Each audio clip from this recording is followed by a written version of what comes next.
ನಮಸ್ಕಾರ ಸ್ನೇಹಿತರೆ.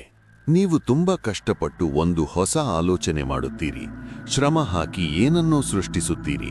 ಆದರೆ ಮರುಕ್ಷಣವೇ ಯಾರೋ ಒಬ್ಬರು ಬಂದು ಅದನ್ನು ನಕಲು ಮಾಡುತ್ತಾರೆ. ನಿಮ್ಮ ಶ್ರಮವನ್ನು ತಮ್ಮದೆಂದು ಬಿಂಬಿಸಿಕೊಳ್ಳುತ್ತಾರೆ. ಇವರನ್ನು ನಾವು ಕಾಪಿ ಕ್ಯಾಟ್ಸ್ ಅಥವಾ ನಕಲು ಗಿರಾಕಿಗಳು ಎನ್ನುತ್ತೇವೆ. ನಿಮ್ಮ ಶ್ರಮವನ್ನು ಕದಿಯುವ ಇವರನ್ನು ಕಂಡಾಗ ರಕ್ತ ಕುದಿಯುವುದು ಸಹಜ. ಆದರೆ ನೆನಪಿಡಿ, ಅವರು ನಿಮ್ಮ ಹಾದಿಯನ್ನು ಕಾಪಿ ಮಾಡಬಹುದು, ಆದರೆ ನಿಮ್ಮ ಗಮ್ಯವನ್ನಲ್ಲ. ಗೌತಮ ಬುದ್ಧ ಅಂದು ಒಂದು ಮಾತು ಹೇಳಿದ್ರು, ಅಪ್ಪ ದೀಪೋ ಭವ, ಅಂದ್ರೆ ನಿಮ್ಮ ದೀಪವನ್ನು ನೀವೇ ಹಚ್ಚಿಕೊಳ್ಳಿ. ಬೇರೆಯವರ ದೀಪದ ಬೆಳಕಿನಲ್ಲಿ ನಡೆಯುವವರು ಎಂದಿಗೂ ಗುರಿ ತಲುಪಲಾರರು. ಇವತ್ತು ಈ ನಕಲಿಗಳ ಲೋಕದಲ್ಲಿ ನಿಮ್ಮ ಅಸಲಿಯತ್ತನ್ನು ಉಳಿಸಿಕೊಳ್ಳುವುದು ಹೇಗೆ ಎಂದು ತಿಳಿಯೋಣ. ಒಮ್ಮೆ ಬುದ್ಧನ ಶಿಷ್ಯರು ಕೇಳಿದ್ರು, ಗುರುಗಳೇ, ನಿಮ್ಮ ಮಾತುಗಳನ್ನು ಕೇಳಿ ಅದೆಷ್ಟೋ ಜನರು ನಿಮ್ಮಂತೆಯೇ ನಟಿಸುತ್ತಿದ್ದಾರೆ. ನಿಮ್ಮ ಬೋಧನೆಗಳನ್ನು ತಮ್ಮದೇ ಎಂದು ಹೇಳಿಕೊಳ್ಳುತ್ತಿದ್ದಾರೆ.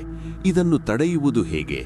ಬುದ್ಧ ನಗುತ್ತಾ ಹೇಳಿದ್ರು, ಸೋದರರೇ, ಒಬ್ಬ ಮನುಷ್ಯ ಸಿಂಹದ ಚರ್ಮವನ್ನು ಧರಿಸಿದ ಮಾತ್ರಕ್ಕೆ ಸಿಂಹವಾಗಲು ಸಾಧ್ಯವೇ? ಅವನು ಗರ್ಜಿಸಲು ಹೋದಾಗ ಅವನ ಅಸಲಿ ಬಣ್ಣ ಬಯಲಾಗುತ್ತದೆ. ನಕಲು ಮಾಡುವವನು ಕೇವಲ ರೂಪವನ್ನು ಮಾತ್ರ ಕದಿಯಬಲ್ಲನೆ ಹೊರತು ಆ ರೂಪದ ಹಿಂದಿರುವ ಅನುಭವವನ್ನಲ್ಲ. ನೋಡಿ ಸ್ನೇಹಿತರೆ, ಕಾಪಿ ಮಾಡುವವರು ನಿಮ್ಮ ವಿಡಿಯೋ ಶೈಲಿ, ನಿಮ್ಮ ಬರವಣಿಗೆ ಅಥವಾ ನಿಮ್ಮ ಮಾತುಗಳನ್ನು ಕದಿಯಬಹುದು. ಆದರೆ ನಿಮ್ಮ ಮೆದುಳಿನಲ್ಲಿರುವ ಆಲೋಚನಾ ಶಕ್ತಿಯನ್ನು ಕದಿಯಲು ಅವರಿಂದ ಸಾಧ್ಯವಿಲ್ಲ.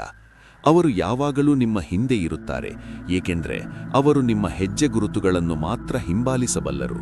ನೀವು ಹೊಸ ಹೆಜ್ಜೆ ಇಟ್ಟ ಮರುಕ್ಷಣವೇ ಅವರು ದಾರಿ ತಪ್ಪುತ್ತಾರೆ. ಇವತ್ತು ನಮ್ಮ ಸುತ್ತಲೂ ನೋಡಿ, ಅಸಲಿಗಿಂತ ನಕಲಿಗಳೇ ಹೆಚ್ಚು ಸದ್ದು ಮಾಡುತ್ತಿದ್ದಾರೆ. ಆದರೆ ನಕಲು ಮಾಡುವುದು ಸೋಮಾರಿಗಳ ಲಕ್ಷಣ. ಬುದ್ಧನ ಪ್ರಕಾರ ತನ್ನನ್ನು ತಾನು ಅರಿಯದವನು ಅಂಧಕಾರದಲ್ಲಿರುತ್ತಾನೆ. ನಕಲು ಮಾಡುವವರು ತಮ್ಮ ಸ್ವಂತ ಪ್ರತಿಭೆಯನ್ನು ಕೊಂದಿರುತ್ತಾರೆ.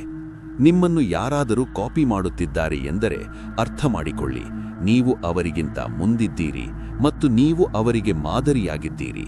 ಅವರನ್ನು ನೋಡಿ ಕೋಪಗೊಳ್ಳಬೇಡಿ, ಬದಲಾಗಿ ಮರುಕಪಡಿ, ಏಕೆಂದರೆ ಅವರಿಗೆ ಸ್ವಂತವಾಗಿ ಏನನ್ನೂ ಸೃಷ್ಟಿಸುವ ಶಕ್ತಿಯಿಲ್ಲ.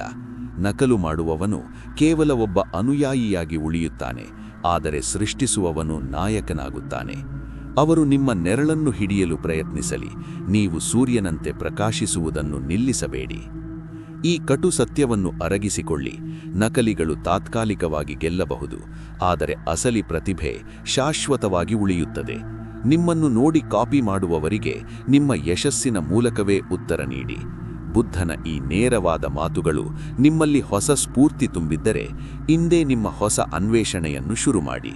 ನಿಮ್ಮ ಕಂಟೆಂಟನ್ನು ಯಾರಾದರೂ ಕಾಪಿ ಮಾಡಿದ್ದಾರಾ? ಅಂತಹ ಸಂದರ್ಭದಲ್ಲಿ ನೀವು ಏನು ಮಾಡಿದಿರಿ? ಕಾಮೆಂಟ್ ಮಾಡಿ ತಿಳಿಸಿ.